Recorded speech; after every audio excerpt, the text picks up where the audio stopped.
Aita for refusing to comply with my ex-wife, husband's dietary rules for our kids. My ex-wife and I divorced about 7 years ago. We were both in our late 20s at the time, and while the split wasn't exactly amicable, we managed to keep things civil for the sake of our 2 boys, who are now 8 and 9. We agreed on a 50-50 custody arrangement, alternating weeks, and despite some friction here and there, we made it work. Then 2 years ago she got remarried. Her new husband, let's call him Brad, came into the picture with 2 kids of his own, a daughter and a son. At first I didn't think too much of it. My boys said they liked their step-siblings well enough, and while they mentioned that Brad was a little intense, I chalked it up to adjustment pains. Blending families is hard. I figured everyone needed some time to settle into their new normal. Then about 5 months into their marriage, I got an email from Brad. It was bizarre to say the least. The tone was formal, almost confrontational. He had compiled a list of foods that I was forbidden to feed my children. The list read more like a hostage negotiation demand than a health concern. Among the banned substances: peanut butter, eggs, cheese, strawberries, chocolate. According to him, his daughter had severe allergies, and when my boys came over after their week with me, she would have reactions. Not necessarily full-blown anaphylaxis, but rashes, breathing issues, etc. Brad claimed that since I was allowing my kids to eat these things on my time, I was putting his daughter's life at risk. He concluded the message by stating that anyone entering our home must follow these safety measures. He then added that I was required to cut these items from my kids' diet completely, not just when they visited, but all the time, so they would not be contaminated with allergens. At first I thought it was a joke, or a miscommunication, but no, 2 days later, he sent another angrier email when my kids came back from their mom's house after a week with me, and apparently mentioned having peanut butter sandwiches and chocolate milk. That was the second time he accused me of endangering a child. He said I was a grown man-child with a petty grudge, and that my refusal to comply was making life hell for a sweet, innocent girl who just wants to breathe. A few days after that, my ex called. She was upset, said I needed to stop feeding the boys anything on that list. I told her no. I sympathized with her stepdaughter's condition. Seriously, I do.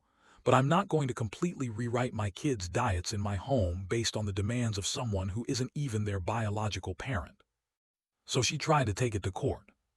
She filed for a modification of custody, arguing that I was putting children at risk and that the court needed to mandate the food restrictions. The judge was clear. While reasonable accommodations can and should be made when possible, what I feed my children during my own parenting time is up to me, unless it's harming them, which it clearly was. Her motion was denied. Here, where it gets messier. Since losing the court case over a year ago, my ex has refused to take her parenting time. She claims she can't take the boys because her husband refuses to allow them in the house if they've consumed any allergens, even days earlier.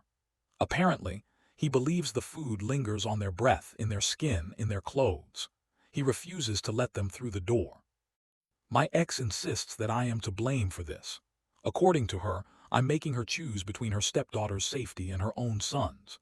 She says I'm selfish, vindictive, and intentionally driving a wedge between her and the kids because I resent Brad's role in their lives. What she doesn't acknowledge is that I have offered to facilitate visits outside her home. I've suggested meeting at parks, restaurants, neutral spaces, even offered to drive the kids over and pick them up after a few hours just so they could see their mom. But she won't do it. If it's not in her home during her designated custody time, with the food list being followed, she's not interested. Now my boys haven't been to their mom's house in over a year. They love her, they miss her, but they don't miss the atmosphere of walking on eggshells or being told they smell like peanuts or cheese or strawberries.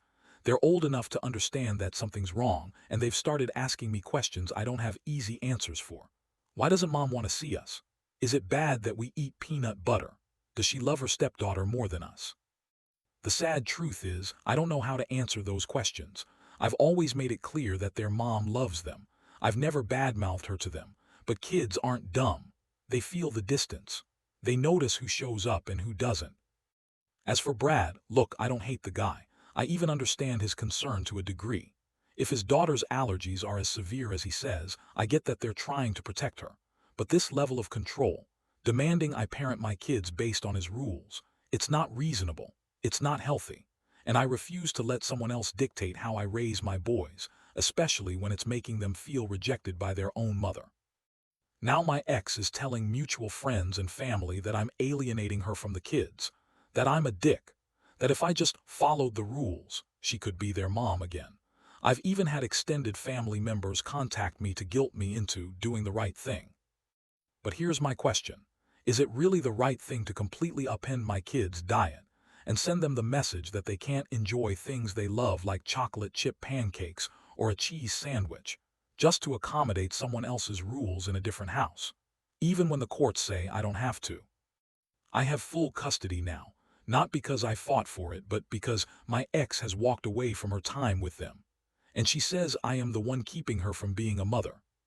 So Reddit, Aita.